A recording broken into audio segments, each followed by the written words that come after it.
ne peut pas se complaire. L'indice qu'on veut nous présenter est tout simplement monté sur du sable mouvant et qui n'a aucune dynamique, ni volonté politique d'impulser le pays vers les OMD. Je corrige, d'accord, Laurent Onyemba. Albert Dieka, vous êtes de la majorité, on vous charge. Ce ne sont que des rapports, des indices, mais sur terrain, ce n'est pas la réalité. Nous venons ici, Mathieu, pour réfléchir. Et j'aimerais inviter mes co-débatteurs à ne pas toujours tirer les Congolais vers le bas, en considérant toujours les tubes digestifs des Congolais pour dire les hommes D, c'est-à-dire qu'on va commencer à compter le nombre de chinchards dans une assiette. Ça, c'est une mauvaise conception. Et même la notion de défi.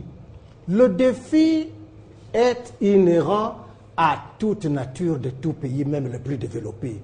Et on parle de défi, c'est parce qu'il y a des choses à compléter, il y a des améliorations à apporter. Et quand, même vu de l'extérieur, vous voyez, même dans l'examen qui est fait, il n'y a que nos amis qui ne voient pas, même quand les institutions internationales les plus crédibles reconnaissent que les efforts ont été faits et que les conflits armés ont essayé de tirer les efforts du gouvernement vers le bas, non, nos amis ne reconnaissent pas cela. Je voudrais aussi rappeler à mes amis qu'ils sont en train de faire une confusion terrible entre le budget et l'argent frais. Le budget n'est pas de l'argent frais à distribuer à chaque Congolais.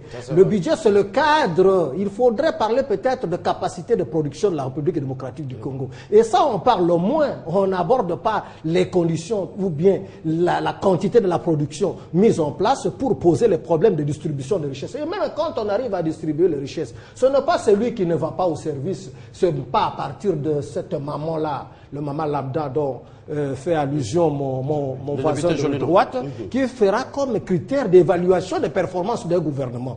J'aimerais revenir ici par rapport au regard. Il y a deux regards. Il y a le regard de l'extérieur et le regard de l'intérieur. Et vous allez comprendre que même quand l'extérieur a un regard positif sur la République démocratique du Congo, c'est toujours par les Congolais qu'est dressé le tableau noir pour tout simplement noircir l'image du Congolais et ne pas vouloir que l'image du pays soit... Ou peut-être parce qu'ils sont concrets, ils voient la réalité chez les voisins. Et parce que si je ne cite pas les indications données par les institutions de Bretton Woods, nos amis ne vont pas me croire. Mais c'est toujours ces institutions-là qui disent, aujourd'hui, après avoir fait l'évaluation, que la République démocratique du Congo figure dans le top 10 des États performants dans le doing business. Ça, c'est la Banque mondiale. Et au niveau africain, on affirme que la République démocratique du Congo est au top 5.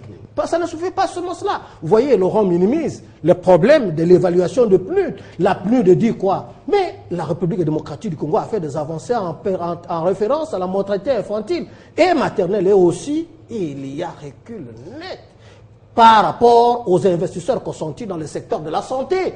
Alors, là, ils ne reconnaissent pas. Mais moi, je laisse un peu ce critère-là au niveau de regard de l'extérieur pour essayer de faire l'inventaire par rapport au niveau de l'intérieur. Mais les fonctionnaires de l'État débattent aujourd'hui.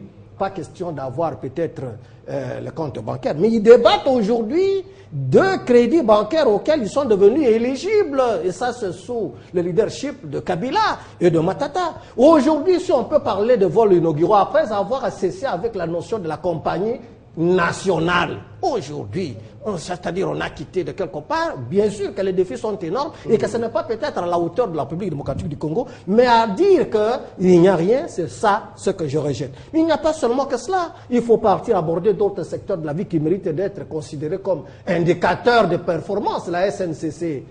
Vous avez vu les têtes de wagons achetés, ce qui va affecter, ce qui va booster l'économie à partir de deux Kasaï, du Katanga, jusque dans l'ancienne province. Mais on parle toujours de ces problèmes d'accès à ça. C'est comme l'hôpital du cinquantenaire, beaucoup de moyens dépensés, mais les Congolais... Quand on parle de problème d'accès, on pose un autre problème qui est lié au fonctionnement. On ne pose pas le problème des fondamentaux, parce qu'il fallait d'abord stabiliser les fondamentaux. Quand il parle ici de... établir les macroéconomiques. Le macroéconomique, c'est le cadre, mais chaque chose doit fonctionner dans un cadre, ils doivent reconnaître. Poser la question aujourd'hui à Laurent Onyemba, comme mon voisin de droite. Que disent les professeurs aujourd'hui, les médecins, les magistrats, qui n'ont plus le même traitement, qui avait 15 à 20 ans. Posez la question aujourd'hui aux élèves de l'école primaire et aux étudiants qui ont repris avec la notion même de l'année scolaire et de l'année académique. Ça avait cessé de fonctionner en République démocratique du Congo. Albert, équilibre de la parole. Je crois sincèrement qu'il y a des routes, il y a des écoles, comme l'a su dire le ministre honoraire. Il y a des ponts, il y a des hôpitaux qui ne sont pas encore suffisants et il faut cesser de faire peur au peuple congolais. Le Congo bouge, le Congo avance et les défis sont à relever. Je réponds à mon cher ami Albert Dieka, qui est dans une confusion, je le dis, palpable. Nous ne voulons pas que tout le temps que nous venons à Télé 50, que nous participions à un débat où on cite impérativement les chefs de l'État et les premiers ministres. Mais pourquoi pas? S'il vous plaît, Mathieu, parce qu'il y a ce qu'on appelle en électricité, ce qu'on appelle en électricité les raccordements frauduleux, c'est pour déboucher sur des incantations politiques en disant on n'a pas de chef de l'État. Nous sommes dans un débat républicain, cher Albert. Vous citez les PNUD. Les PNUD disent ceci, parce que moi j'ai un soubassement. C'est un fait certain aujourd'hui que les spécialistes du domaine sont unanimes et reconnaissent que la RDC ne pourra plus réaliser les objectifs millénaires pour le développement d'ici aux échéances fixées en 2015, malgré les quelques avancées. S'il vous plaît, vous avez cité l'enseignement. Moi, je suis dans le secteur de l'enseignement. Est-ce que vous savez qu'un professeur d'université a aujourd'hui un salaire de $20 qui était de combien? De 40 $. Pas les débats, s'il vous plaît. Mais s'il vous plaît, Albert. Il vient de 40 $. Pas les professeurs, s'il vous plaît. S'il vous plaît. On rentre dans la thématique. Mais ce salaire-là, ça s'appelle prime institutionnelle. De 40 $ à 2000. S'il vous plaît. Ne déviez pas les débats, s'il vous plaît. Cher Albert, j'avais la parole, je pensais. Merci. Mais ce salaire, l'assistant d'université a combien? 155 000 francs congolais. Et c'est la prime institutionnelle, ce n'est pas son salaire de base.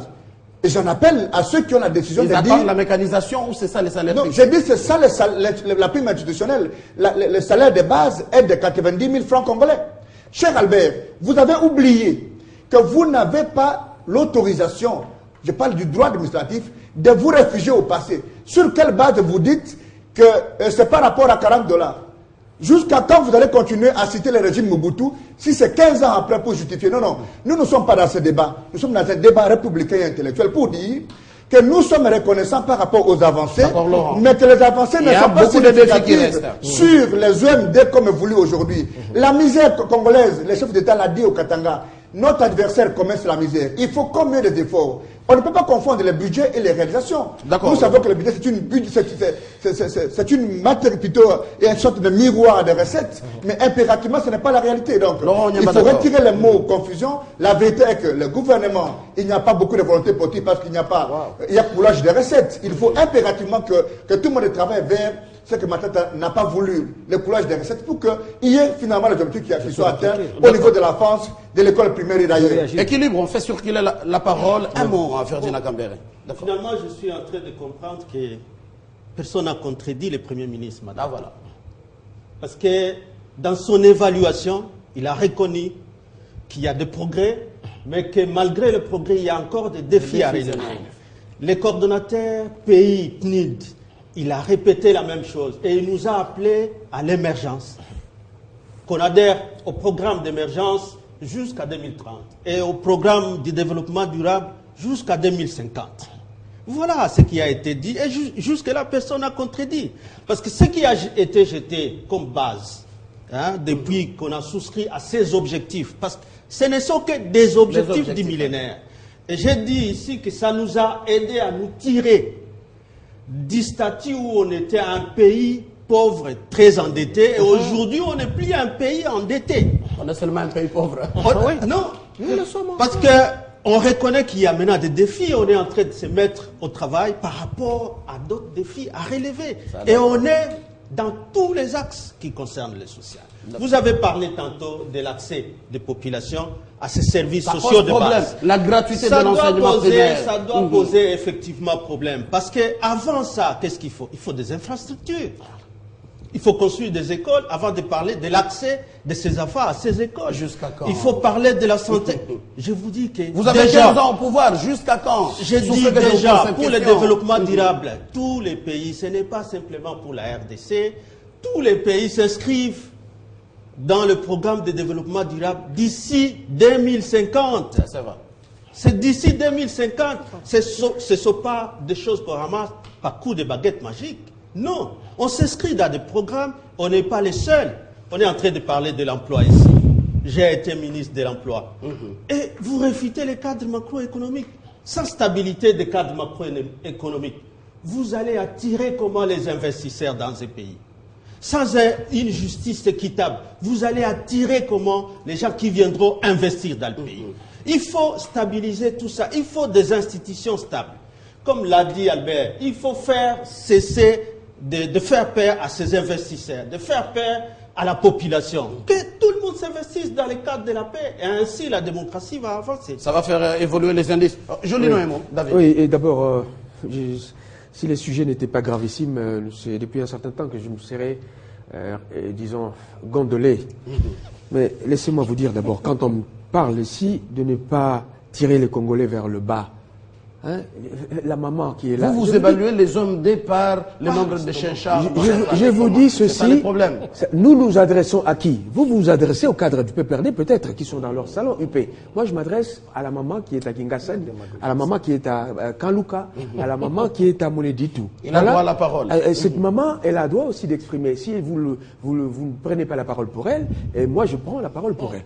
Donc je vous dis, cette maman-là, quand elle vous entend dire que chez elle, il y a du progrès socialement, elle qui vient depuis 15 ans, elle n'avait pas acheté de l'huile dans un sachet, je crois qu'elle va vous regarder. Vous êtes en train de dire qu'il y a eu aversion de la situation. Sous Mobutu, en ça tout cas, allait mieux, en et tout maintenant cas, ça ne va pas. Vous évitez de le mais dire non, ou comment? mais attendez, mon cher ami. Qui peut vous dire, je prends l'exemple des étudiants. Est-ce que vous savez que sous Mobutu, les étudiants mangeaient, il y avait des restaurants universitaires. Ça, c'était un petit exemple. Ah oui, vous l'avez. Là, j'ai pas mangé. Ah, peut-être, je ne sais pas à partir de quelle année, mais je vais vous dire qu'il y avait des restaurants universitaires. Ça c'est une parenthèse. C'est une parenthèse. Mais quand on vous dit, et puis on commence à faire l'éloge des institutions internationales ici. Ah, quelle découverte. Je suis ravi. C'est sûr qui déclare tout ça. Je suis ravi. Parce que quand nous faisions remarquer que ces institutions peuvent avoir un regard qui peut nous concerner, on nous disait, attention, soumission à l'étranger. Alors, quand on nous dit qu'effectivement, ces institutions reconnaissent les efforts de la RDC, il faut suivre ce qu'ils disent. Moi, je veux aussi qu'on me dise, qu'on reconnaisse, quand ces institutions disent qu'à l'indice du développement humain, la RDC est parmi les échecs, l'échec, comme disent les Quinois. Et quand on me dit sur l'indice de corruption, nous sommes champions, il faut aussi le reconnaître. Ce sont les mêmes. Et les mêmes quand vous disent aussi que les investisseurs ne peuvent pas venir au Congo parce que vous créez un climat politique délétère. Vous vendez mal votre pays. C'est peut-être ça le mot. C'est ça. Vous de l'opposition. Attendez, je suis en train de dire ceci. Vous ne pouvez pas faire, disons, recourir aux institutions internationales seulement quand ça vous arrange. Dans votre discours, dites au moins ce qu'ils font. Si vous voulez y recourir, dites ce qu'ils disent de bon et de mauvais. Alors, quand ils traitent notre pays un des pays les plus corrompus, il faut qu'ils le reconnaissent. Quand ils disent également que les conditions pour les investissements futurs ne sont pas réunies parce que la paix sociale ou la politique, la situation est incertaine, il faut le reconnaître. Et quand monsieur le ministre nous parle de la justice, mais il voit combien, selon que vous soyez riche ou pauvre, la justice sera rendue. Ces gens-là, ils sont aussi regardants. C'est pas pour rien que l'OADA est passé par là. En ce qui concerne le crédit bancaire des fonctionnaires, mon Dieu, quelqu'un qui gagne 80 000 francs, vous venez parler de crédit, l'accès au crédit. Ces gens-là, je vous assure, il ne faut pas parler d'eux. Si ça ne commence pas de quelque part, Jolino David. Attendez. Ce qui est vrai, c'est qu'en termes de pouvoir d'achat, le même fonctionnaire, il y a 10 ans, avec son salaire, il pouvait s'acheter un sac de foufou et payer peut-être une partie de son loyer. Aujourd'hui, avec 80 000 francs, il ne peut pas payer son loyer de 50 000 francs avec 4 enfants, il ne peut pas faire le reste. Ça, je ne mens pas, à moins que vous habitiez une autre planète. Si c'est la même que la mienne, vous y serez. En ce qui concerne les avions, s'il vous plaît, c'est un sujet qu'il vaudrait mieux ne pas aborder. Parce que si on devait l'aborder, cher ami Mathieu, si nous étions des Kenyans ou des Éthiopiens, c'est tous les jours qu'on inaugurerait des avions. D'accord, Jolino. Et ils ont peut-être des 120 avions, 150. Non, le reste, c'est un problème. Mais c'est pas mal d'inaugurer quand même un avion, Jolino. Oui, je dis. C'est pas anticonstitutionnel. Non, c'est dire que c'est triste. Parce que même Mobutu, qu'on vilipendait il y a encore quelques temps, je crois qu'il a fait mieux. Alors, donc, ce que je veux dire, c'est qu'il y a des matières qu'il faut réserver vraiment à un certain espace, pas à ce genre de débat. L'inauguration des avions. Et pour le reste, l'école, avec les actes. Cette nostalgie mobutiste ne peut pas m'épater. J'aimerais revenir vraiment à la réflexion. Je ne vois pas comment on peut parler de 2000 à 2015 et m'interdire, moi, de parler de Kabila. Parce que ce travail doit porter quand même le nom d'un certain leadership. Et je ne vois pas comment on peut parler de pouvoir d'achat sans faire allusion à la production. Nous disons, oui, les recettes que nous avons sont encore maigres, mais il faut savoir produire pour améliorer le pouvoir.